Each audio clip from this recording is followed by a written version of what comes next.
കണ്ണൂരും തിരുവനന്തപുരം സെൻട്രലും ഒഴിച്ചിട്ട് ബി.ജെ.പിയുടെ രണ്ടാം ഘട്ട സ്ഥാനാർത്ഥി പട്ടിക. കുമ്മനം രാജശേഖരൻ ആറന്മുളയിൽ, എം.എൽ. അശ്വിനി കാസർഗോഡ്, ബി. ഗോപാലകൃഷ്ണൻ ഗുരുവായൂരിൽ.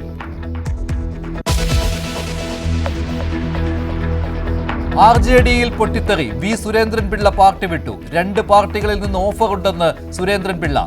ഇനി അറിയേണ്ടത് ഇടത്തേക്കോ ബി.ജെ.പിയിലേക്കോ എന്ന്.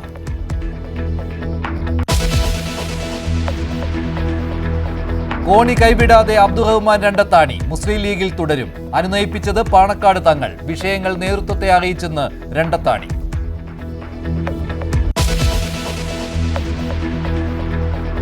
ലോകം കടുത്ത ഇന്ധനക്ഷാമത്തിലേക്കോ? എണ്ണ വാതക കേന്ദ്രങ്ങൾ ലക്ഷ്യമിട്ട് ഇറാനും ഇസ്രായേലും.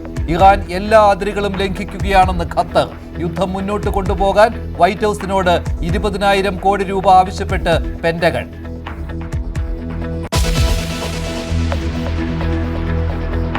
യുദ്ധഭീതിയിൽ തകർന്നടിഞ്ഞ വിപണികൾ. സെൻസസ് 1700-ലധികം പോയിന്റ് ഇടിഞ്ഞു. നിഫ്റ്റിയിലും തകർച്ച. സ്വർണ്ണവില കുറഞ്ഞു.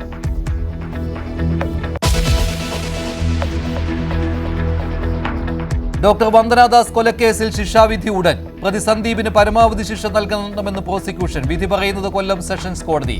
വീട്ടിൽ അമ്മ മാത്രമാണുള്ളതെന്നും പ്രായശ്ചിത്തത്തിന് അവസരം നൽകണമെന്നും പ്രതി.